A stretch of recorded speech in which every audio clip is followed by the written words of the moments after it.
Assalamualaikum warahmatullahi wabarakatuh. Salam sukses bersama dan bahagia selalu.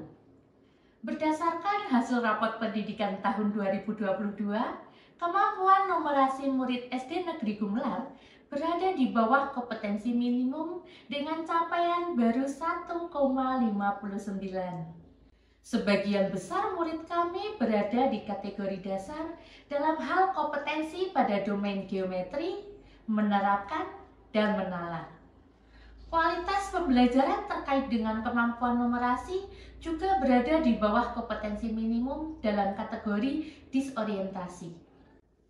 Hal tersebut disebabkan proses pembelajaran yang membosankan, kurang menekankan pembelajaran yang berbasis eksperimen, serta kurang memberikan kegiatan pemecahan masalah.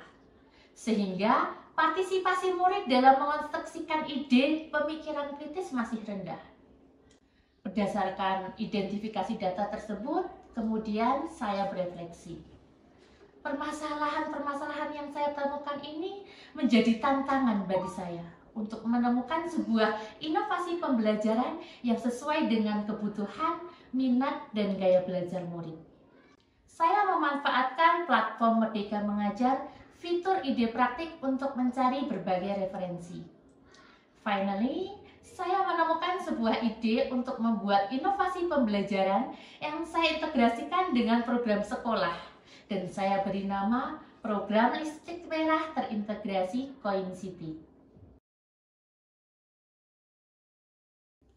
Tujuan dari inovasi ini adalah untuk meningkatkan kemampuan numerasi murid. Berpikir komputasi merupakan rangkaian proses belajar yang dilakukan murid secara kreatif dengan menerapkan siklus penyelesaian masalah secara efektif dan efisien. Nah, bagaimana cara mengajak murid untuk berpikir komputasional? Pertama yang saya lakukan adalah menyusun administrasi pembelajaran. Yang kedua, pembuatan desain atau skenario pembelajaran yang saya integrasikan dengan pembiasaan budaya positif di sekolah, yaitu program Listrik Merah. Saat merencanakan strategi pembelajaran, saya sudah mendapatkan data mengenai minat, profil, dan gaya belajar murid-murid saya. Yang saya dapatkan melalui pengamatan dan survei sederhana yang saya lakukan pada saat di dalam kelas ataupun mengajak ngobrol murid-murid saya di luar kelas pada saat jam istirahat. Terakhir, yaitu perencanaan media atau sumber belajar yang akan digunakan. Pada hari itu, saya akan mengajar materi bangun ruang kepada murid saya di kelas 5. Tujuan pembelajaran dan teknik penilaian saya sampaikan di awal, agar sistem penilaian dapat disepakati bersama murid dan juga transparan. Di awal pembelajaran, saya libatkan murid dalam penyusunan kesepakatan kelas. Mereka menuliskan keinginan yang mereka harapkan ketika mereka nantinya melakukan kegiatan belajar. Hal ini dilakukan untuk menumbuhkan komitmen bersama antara murid dan guru selama melaksanakan proses pembelajaran. Kami kelas 5 sepakat untuk menjaga kebersihan, menjaga ketertiban, tidak ramai.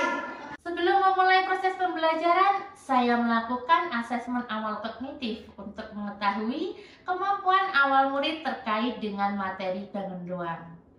Berdasarkan hasil asesmen tersebut, saya membentuk 6 kelompok yang masing-masing terdiri dari murid dengan gaya belajar visual, auditori, kinestetik, dan tingkat kognitif yang berbeda-beda. Mereka nantinya akan berkolaborasi dengan konten ajar yang saya berikan.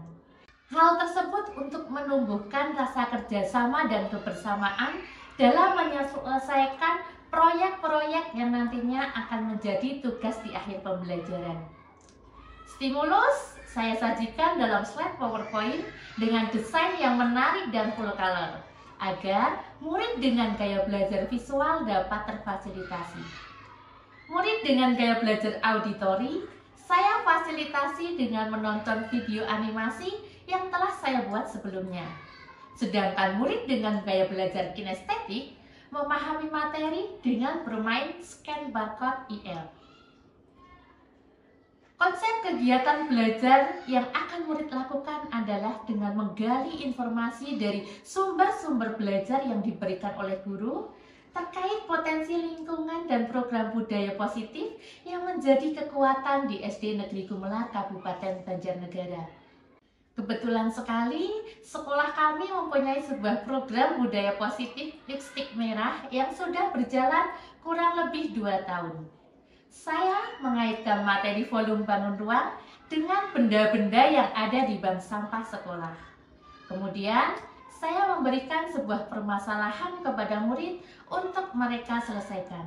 Saya ajak murid-murid untuk mengaitkan materi yang saya sampaikan dengan dunia nyata murid untuk mendorong mereka membuat hubungan antara pengetahuan yang dimiliki dengan penerapan dalam kehidupan sehari-hari. Seandainya satu hari di sekolah ada 1 botol plastik yang masing-masing volumenya adalah 500 ml, maka jika Bu Diva masukkan ke dalam keranjang sampah ini akan penuh selama berapa hari kira-kira? Volume keranjang sampahnya, Bu. Lalu volume keranjang sampah dibagi dengan volume botol. Kemudian saya mengajak anak-anak untuk menganalisis bentuk sisi keranjang sampah. Sekarang apabila Bu Diva ingin memisahkan sisi-sisi yang ada di keranjang sampah ini, sisi bagian selimutnya, sisi bagian alasnya, dan sisi bagian tutupnya, kira-kira bangun datar apa saja yang terbentuk? Lingkaran, dan sisi tegaknya ini berbentuk persegi panjang. Sekarang bersama kelompokmu, ayo kita diskusikan bagaimana mencari volume keranjang sampah menggunakan bangun-bangun datar yang sudah kita temukan. Saat aktivitas berlangsung, saya berperan sebagai fasilitator yang memberikan dukungan dan penguatan terhadap pertanyaan dan pendapat murid-murid saya. 2 bangun lingkaran dan 1 bangun persegi panjang. Bagaimana kalau kita hitung semua luas bangun itu? Tahap yang keempat adalah algoritma. Di tahap ini, saya ajak murid-murid untuk membuat sebuah karya proyek sebagai bentuk tugas akhir. Saya ajak murid-murid untuk membuat karya bangun ruang yang dapat dimanfaatkan dan dijadikan sebagai sumber belajar, yang berasal dari sampah yang ada di bank sampah sekolah sesuai dengan minat mereka. Murid dengan gaya belajar visual berperan mendesain karya. Murid dengan gaya belajar auditori menjelaskan langkah-langkah yang harus dilakukan. Sedangkan murid dengan gaya belajar kinestetik berperan menggunting dan menempel karya. Selanjutnya, setelah murid selesai mengerjakan tugasnya, mereka mempresentasikan bersama kelompoknya. Kami membuat celengan untuk menabung. Bahan dasarnya adalah plastik dan berbentuk tabung. Diameternya 10 dan tingginya 15. Kami membuat rumah-rumahan dari kardus bekas. Bangun ini terdiri dari bangun balok dan prisma segitiga. Produk-produk yang dihasilkan murid saya gunakan sebagai penilaian formatif dengan rubrik yang sudah saya siapkan. Di akhir pembelajaran, saya mengajak murid-murid untuk bermain melalui Kahoot. Setelah itu, saya melakukan refleksi untuk mengetahui perasaan murid saya setelah pembelajaran melalui Mentimeter. Tuliskan satu hal yang kalian ketahui setelah mengikuti pembelajaran hari ini di Mentimeter dengan kode yang ada di depan. Selain itu, saya juga meminta mereka untuk menggambarkan emoji yang menggambarkan perasaan setelah mengikuti pembelajaran bersama. Demikian pengalaman praktik baik saya dalam menerapkan strategi pembelajaran Cognitivity atau Computational Thinking and Mathematics Innovation yang saya integrasikan dengan program budaya positif di sekolah, yaitu Lipstik Merah dalam pembelajaran numerasi di fase C kelas 5 sekolah dasar. Terima kasih. Wassalamualaikum warahmatullahi wabarakatuh.